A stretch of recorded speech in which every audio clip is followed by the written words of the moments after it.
xibaar yu wér te wóor ca tàng ba abonnez-vous pour ngeen di mën di jot suñuy vidéo. dal leen ak jàmm seen bi di Buzz 221 HD ki di El Malick Ndiaye di président de l'Assemblée nationale ci ndaje bi nga xam ne waa parti bi di Pastef dañ ko daan amal démb ca Kër Massar kooke yëkkati woon na ay kàddu daal di amal ay révélation yu garaaw jëmale ko ci ñi nga xam ne dañoo bokk ci parti bi di Pastef te ne ñu bëri si ñoom dañuy mbubboo daal di bokk ci parti boobee di Pastef te ne premier ministre bi di Ousmane Sonko dina génn ci lu yàggu dara daal di àddu jëmale ko si li ni mel. kii di El Malick Ndiaye ne lu muy digal militants yi nga xam dañoo nekk ci parti bi di Pastef moom mooy ñu gën a daal di concentré wu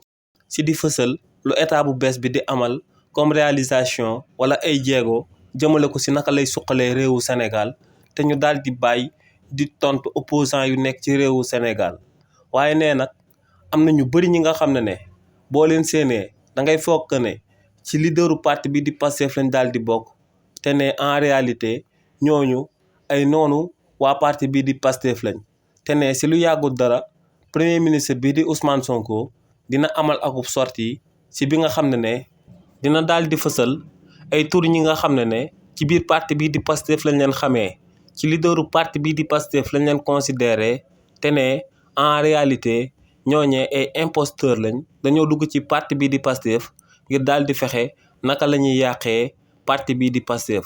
nee nag premier ministre bi di Ousmane Sonko bu fësalee turu ñooñee ñu bëri seen loxo dina dar seen gémmiñ dinañ tiit dinañ am mbetteel ci tur yi nga xam ne premier ministre bi di Ousmane Sonko si lu yàggu dara dina daal di génn daal di koy fësal ba bépp militant bu bokk ci parti bi di Pastef dina daal di xam que ne ñooñee ndekete yoo dañ doon bubboo parti bi di Pastef waaye bokkuñ ci woon lu leen taxoon a jug moom mooy dugg ci biir parti bi di Pastef daal di koy